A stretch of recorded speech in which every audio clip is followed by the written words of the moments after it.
In Palestine, the death toll rose after 3 new massacres occurred in the last 24 hours, in which Israel killed 28 people and wounded 50 others. Hundreds of U.S. law enforcement officers violently stormed the University of California campus, seeking to dismantle the students' Palestinian solidarity camp. And after a road collapse in Guangdong province in southeast China, the number of casualties has risen to 36.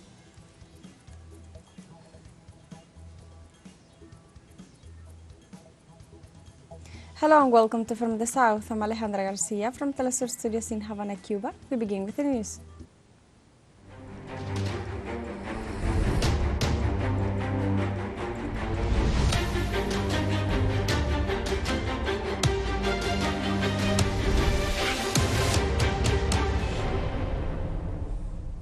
In Palestine, the death toll rose after 3 new massacres occurred in the last 24 hours, in which Israel killed 28 people and wounded 51 others. The health authorities affirmed that the total number of casualties is increasing daily due to the ongoing Israeli siege that intensified as of October 7, 2023. Gazan Health Ministry affirmed that the number of martyrs so far exceeds 34,596, while the number of wounded has risen to 77,816, mostly women and children. Health authorities emphasized that those numbers does not include the 10,000 Palestinians who are under the rubble.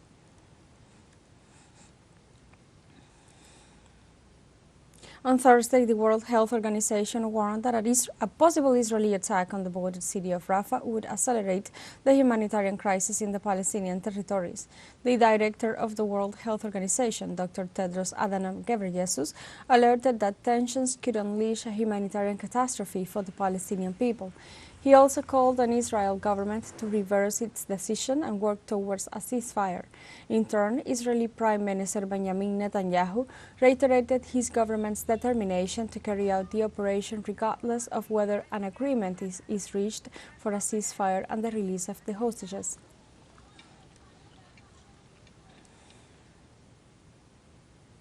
On Thursday, the Islamic resistance movement Hamas warned that it will stop all negotiations if Israel launches a ground operation against Rafah.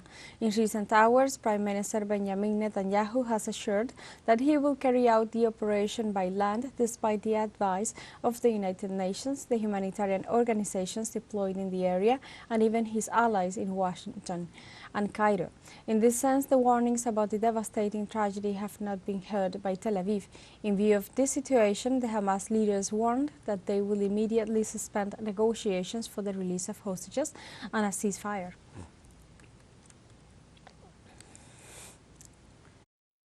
For Israeli occupiers weren't enough to totally or partially destroy 80% of the educational facilities in Gaza. The few they kept, they turned them into military bases. Euro-Med Human Rights Monitor unfolded so. The extensive report denounces that the Zionist army occupied schools, universities and cultural centers and used them as a military base or barracks afterwards.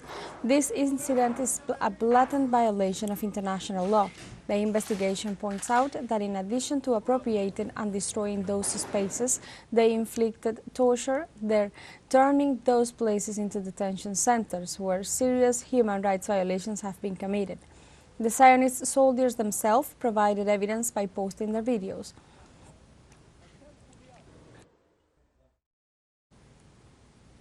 Hundreds of U.S. law enforcement officers have violently stormed the University of California campus, seeking to dismantle the students' Palestinian solidarity camp.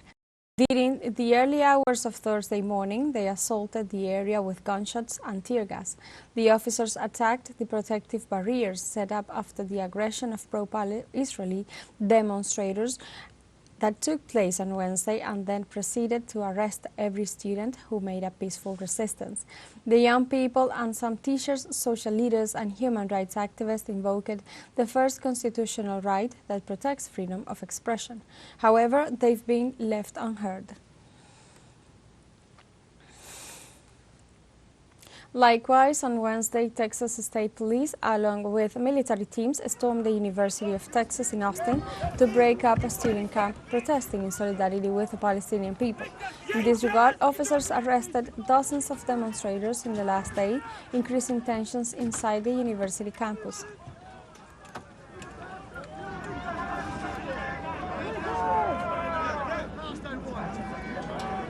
Let's take a short break, but remember you can join us on TikTok at teleSUR English, where you will find news in different formats, news updates and more.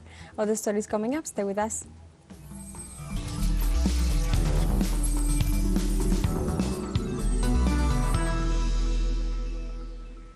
Welcome back. In Havana, the International Meeting of Anti-Imperialism and Solidarity with Cuba closed in its second day. More than 1,100 people participated in the event that began on April 30th. Previously, members of the Committee for Solidarity with Cuba visited a dozen companies and centers of economic relevance in Havana.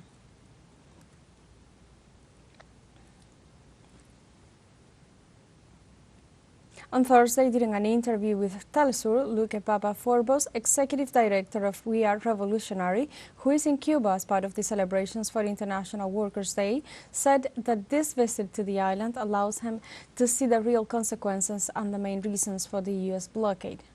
I came to Cuba to learn more about the blockade and the effects of the blockade. My understanding before coming over to Cuba, the government puts out information around why they put out the embargo in the first place. A lot of that is they are saying that Cuba was associated with terrorist organizations.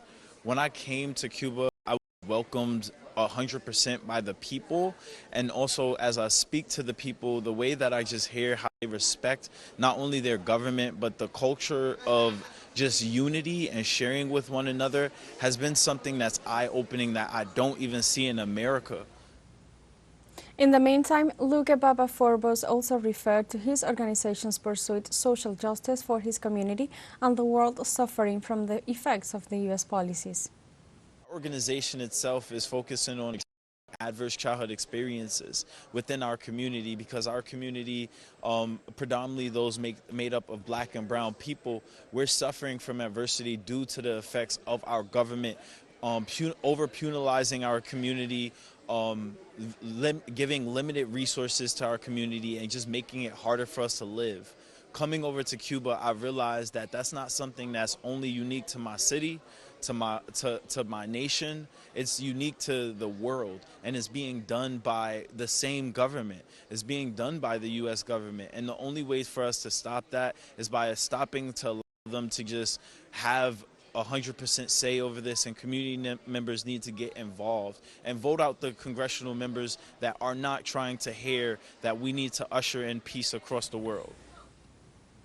The President of Mexico, Andrés Manuel López Obrador, said he warned the United States and Canada about the lack of long-term planning and provided the Chinese production plan as an example.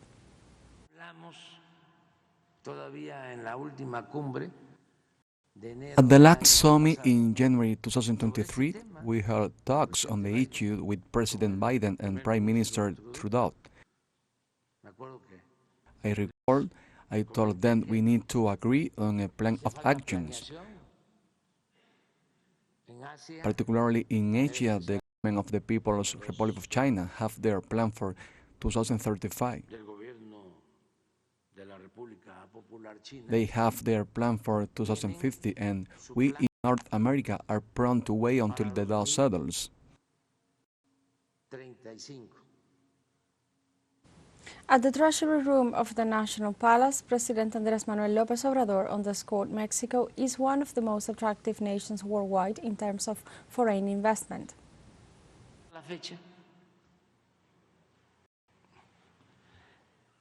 2 years ago, it began to be accepted that self-sufficiency in North America was very important, and new companies started to invest, and now Mexico is one of the most attractive countries in the world for foreign investment. On the International Workers' Day, Mexican President López Obrador met with trade union leaders, noting that on his 6-year term in office, he managed to reverse the anti-worker tendencies in the country.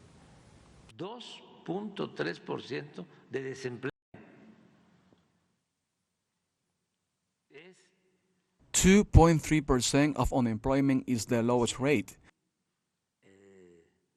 one of the lowest rates in the world. Indeed, the United States is at 3.9%, and I respect so.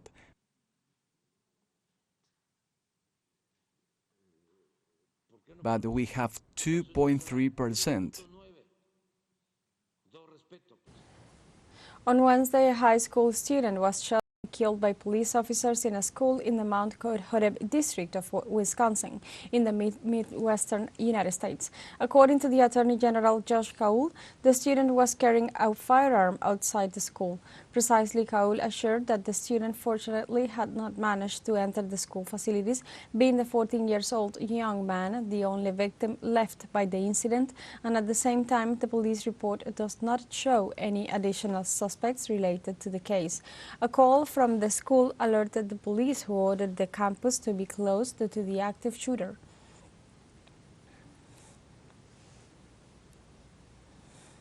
We continue in the United States, where on Wednesday another of the first whistleblowers of the failures in the production of Boeing airplanes died. In this sense, health officials confirmed the death of Joshua Dean, the second airplane employee to die in recent months. In this case, the 45-year-old was a quality auditor for the organization. It is important to note that in October 2022, the mechanical engineer discovered a serious manufacturing flaw in one of the company's planes and reported that mechanics were performing faulty procedures in the tail section of the aircraft.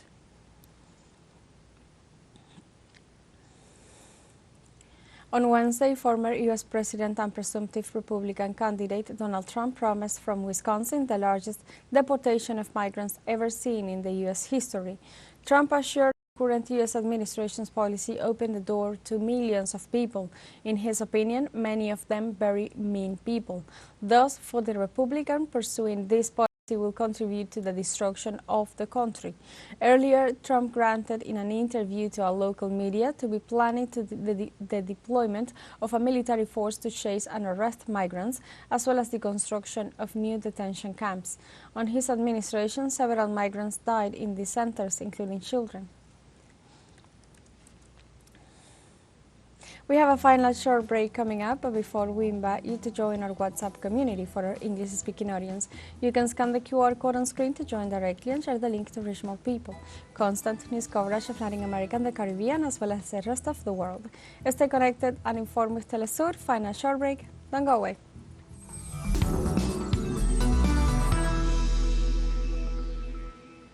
Welcome back to From the South. In southeast China, after a road collapse in Guangdong province, the number of casualties has risen to 36. This was confirmed by local authorities on Thursday. On the other hand, they reported that 30 people were hospitalized, although none of them is in serious danger. The accident occurred in the early hours of Wednesday morning when a section of the W.H.O Dabu highway collapsed, causing 23 vehicles to fall.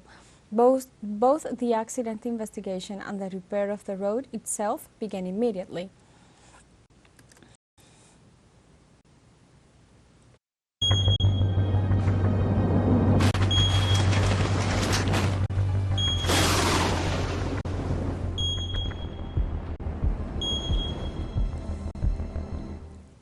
In United Arab Emirates, vehicles navigated flooded streets in Dubai as heavy rains returned, leading to the closure of schools and many offices in the country.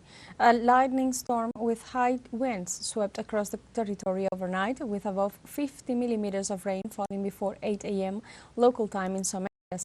Flooding spread in some parts of financial hub Dubai, and the city's airport cancelled 13 flights and diverted 5. Likewise, schools switched to remote learning and public sector offices closed. Heavy rains returned to the desert country just 2 weeks after record downpours that experts linked to the climate change and left 4 people dead.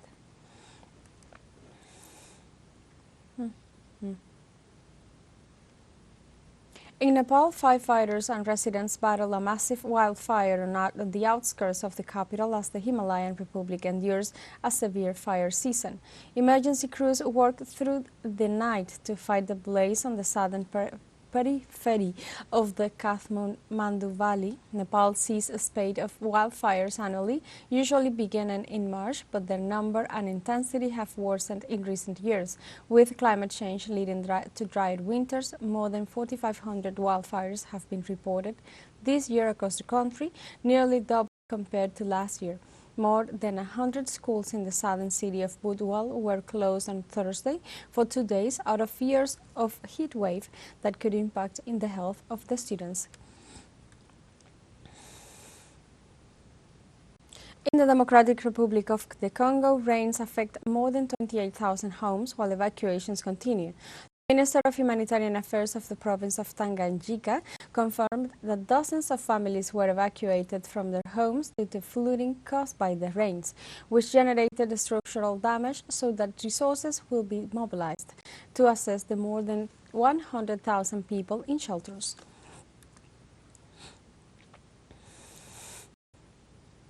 In Vietnam, more than 260 hectares of forest consumed as a result of climate change-induced wildfires. Local authorities report that in the last few days, around 50 active fires have been detected in several provinces of the country.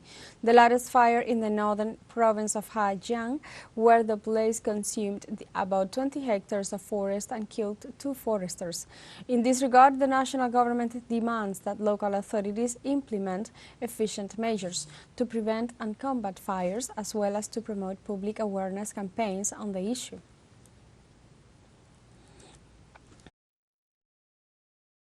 Now we go on to sports news, as Kenyan athletes Eliud Kipchoge and Perez Chepchirchir will lead their nation's 6-athlete team to qualify for the 2024 Paris Olympic Games Marathon. Kipchoge, Olympic medalist in Tokyo 2020, leads the team, being the oldest athlete and the only athlete who has run the distance of 42,195 meters under 2 hours, with time of 1 hour 59 minutes and 40 seconds in Vienna on October 12, 2019. However, this time was not officially validated since this was a closed circuit and without rivals. However, the achievement is still to consider. On the other hand, in the female category, Perez Chepchirchir was also Olympic champion in Tokyo 2020 and also beat in London the world record in marathon only for women last April 21st with 2 hours, 16 minutes and 16 seconds, so a Kenyan team headed by 2 world leaders in athletics.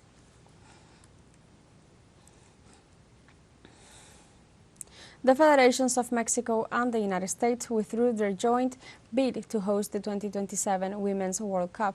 In the meantime, both Mexico and the United States agreed that instead of the 2027 Women's World Cup, they will seek to host the tournament in 2031. Both federations want to present a better proposal. In turn, will demand that FIFA invest equally in the men's and women's World Cups. In addition, they intend to strengthen and prepare the most successful Women's World Cup in history. Therefore, 2 bids were registered, namely the Brazilian Association, the Alliance of the Royal Association of Belgium, the Royal Association of the Netherlands, and the German Football Association. We have come to the end of this news brief, but you can find these and many other stories on our website at telesurenglish.net and join us on social media, Facebook, X, Instagram, Telegram and TikTok. For TeleSUR English, I'm Alejandra Garcia. Thank you for watching.